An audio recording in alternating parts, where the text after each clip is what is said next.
네, 머신러닝 2강 이어가도록 하겠습니다. 파트 1 강의를 들으셨다면 이 퀴즈를 풀어보셨을 텐데요. 만약 해보지 않으셨다면 바로 지금 해보시기를 추천드립니다. 직접 손으로 풀어본 학생분과 아닌 학생분의 이해도 부분에서 크게 차이 난다는 연구 결과가 있기 때문인데요. 잠깐 멈추셨다가 푸신 다음 이어서 보시리라 믿고, 그럼 이제 정답을 확인해 보도록 하겠습니다. 네, 위에 두 줄은 질문을 다시 한번 잘 보이도록 바꾼 것이고요. 바스켓 1, 바스켓 2 이렇게 B1, B2로 정해졌습니다. 초코에 대한 확률은 패스하고 바닐라 쿠키 확률을 보면 쿠키라는 범주 안에 들어있는 모든 개수를 분모로, 바닐라 쿠키 개수만 분자로 하여 8분의 5가 되었습니다. 이게 되었죠. 그리고 B1일 확률은 2분의 1이라는 것을 우리는 알고 있습니다. 바구니가 두 개이니까요. 이렇게 알고 있는 사전 확률인 것입니다. 이 사전 조건에 영향을 받은 바닐라 쿠키일 가능도는, 즉 B1으로 한정하고 나면 B1 안에는 바닐라 쿠키가 30개가 있죠. 그래서 B1 조건 하에 바닐라 쿠키는 40분의 30, 4분의 3이 됩니다. 이러한 모든 숫자를 이곳으로 가져와 보겠습니다. 공식 가져와 보면 사전 확률 영향을 받은 어떤 데이터, 즉 결과는 5분의 3이 됩니다. 다시 이해되시도록 말해보면 바닐라 쿠키는 60%의 확률로 B1에서 나왔으리라 추정할 수 있는 것입니다. 그 이유는 B1에 바닐라 쿠키가 B2보다 10개 많기 때문에 50%가 아니라 60%의 확률로 B1에서 나올 가능성이 더 높구나, 이렇게 역으로 확인해 볼 수가 있었습니다. 자, 이렇게 딱딱 떨어지는 문제 해결법을 알아보았는데요. 그럼 확률 이해가 끝났으니까 종료! 이렇게 말하면 제일 좋겠지만, 이럴 수 있으면 참 간단하겠지만 세상엔 우리 도움을 바라는 훨씬 복잡한 일들이 기다리고 있습니다. 자, 욕설 스팸 필터기입니다. 1차 시도인데요.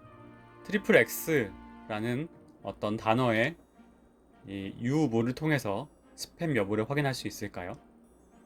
그리고 그런 트리플 X 단어가 들어가면 무조건 스팸이라고 해도 되는지가 문제가 될 것 같습니다.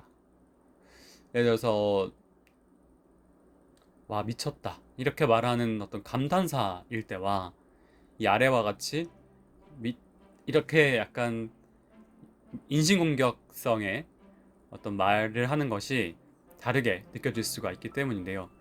이것이 이제 이메일 필터는 조금은 우리가 카톡 등으로 인해서 전보다 좀 사용을 적게 하게 되면서 이 필터에 대해서 체감이 잘 안 되지만 유튜브 자체에도 그런 것들이 있습니다. 제 채널에도 봤을 때 스튜디오에서 이런 채널 댓글에 대해서 게시된 것과 검토 대기 중인 것이 있고, 또 어떤 확률적으로 아예 스팸일 수 있는 댓글 이렇게 적혀 있는 섹션이 있었습니다. 이처럼 우리가 자주 접하고 너무 당연하게 된 이런 스팸 필터 기능들이 이제 이런 어떤 구분을 하게 된다는 것을 알 수가 있는데, 자, 그러면 더 똑똑한 스팸 필터기가 필요한 것입니다. 이 트리플 X 단어 외에 어떤 영향을 주는 단어들은 또 무엇이 있는가? 그리고 오히려 스팸이 아니라고 제외해주는 단어는 어떻게 찾을 것인가? 자, 이런 고민들 속에서 이 트리플 X란 단어 외에 주변 단어들, 여러 단어들을 고려하는 필터기를 만들면 되겠군요 라는 해법이 나오게 된 거죠. 여러 개의 특징들을 같이 고려한다라는 거죠. 그래서 이 특징, 피처의 확장이라는 것이 필요하게 됩니다. 자, 우리가 예를 들어서 강아지라는 클래스를 찾고 싶습니다.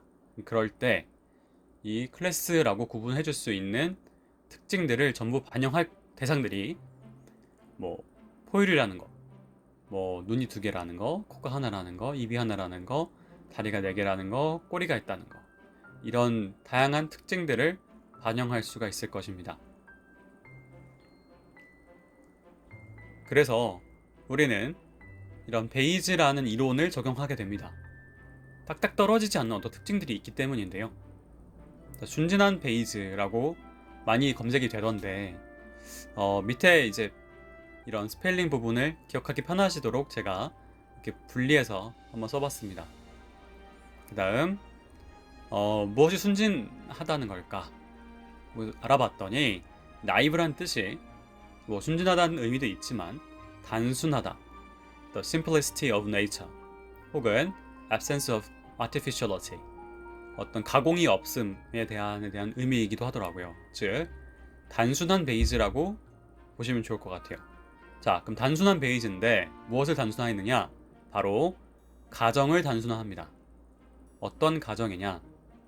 사건끼리 뭐 그런 관계를 어쨌든 우리는 추정을 하게 되고, 그런 부분들을 인공적이라고 볼 수 있다는 거죠. 그런 인공적으로 계산하지 않고 그냥 모든 사건이 다 독립적이야 라고 가정을 하는 겁니다.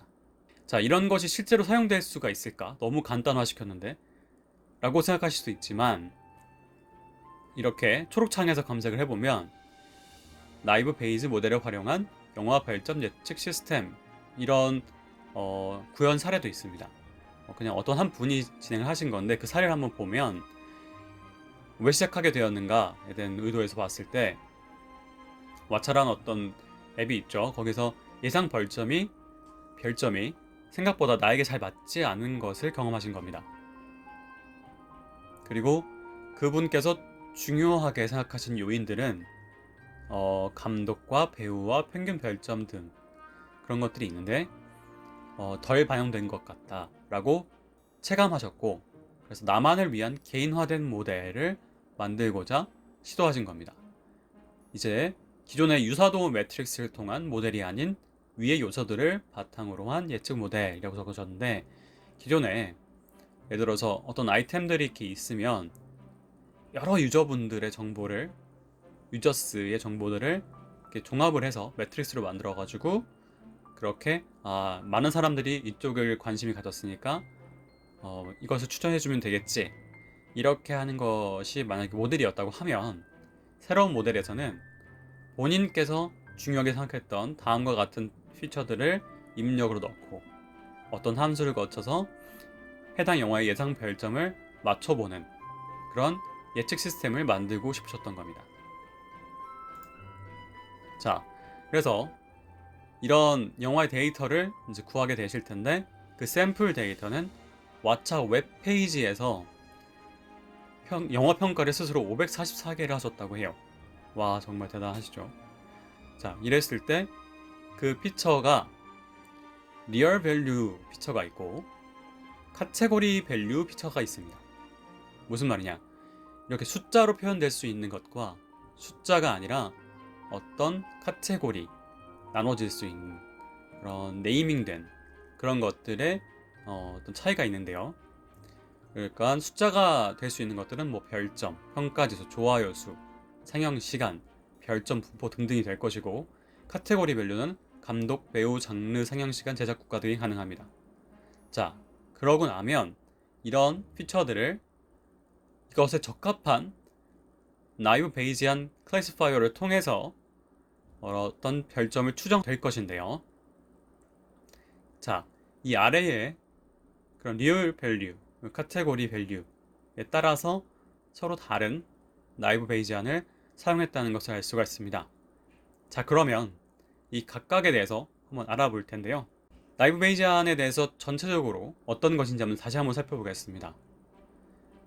나이브 베이지안의 그런 나이브라는 스펠링에 위에 있는 이 표시는 분리라고 불리우는 기호입니다.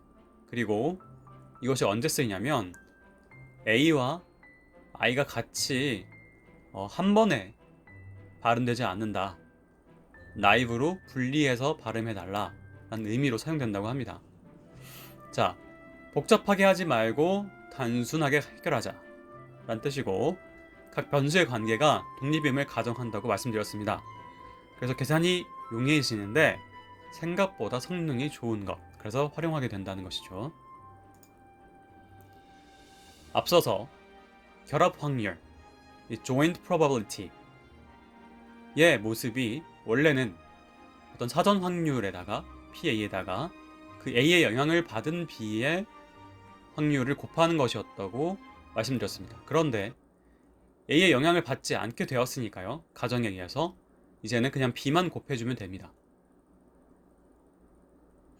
그러다 보니 우리가 x1과 x2의 교집합을 통해서 y라는 결과를 알고 싶을 때 다음과 같은 형태의 수식이 만들어지게 될 텐데, x1의 특징, x2의 특징, 이런 것들을 함께 계산하는 것이 복잡해지는 것이 아니라 각각의 곱으로 표현될 수 있다 라는 점에서 훨씬 계산이 편해지게 되는 거죠. 그래서 이런 것을 일반화 시켜보게 되면 아래의 수식과 같이 됩니다. 1, 2 쭉쭉쭉 가서 n개의 x가 있다. 그랬을 때의 클래스 yc를 알고 싶다 라는 것을 목표로 가는 건데요. 자, 이 클래스에 사전 확률이 있을 것이고, 여기에 우도가 있게 될 것이고, 가능도가 있게 될 것이고, 그것을 이 분모로 나눠주게 됩니다. 나이브 베이지안 분류를 위해서 우리가 활용할 도구는 파이썬입니다. 그 중에서도 numpy, numerical python의 준말이죠. 파이썬의 고성능 과학 계산용 패키지를 활용하게 됩니다. 이 패키지는 매트릭스, 벡터 같은 어레이 연산의 사실상의 표준이라고 볼 수 있습니다. 한글로 numpy로 주로 통칭하게 되고, 이렇게 불리기도 한다고 하네요. 다음은 matplotlib입니다.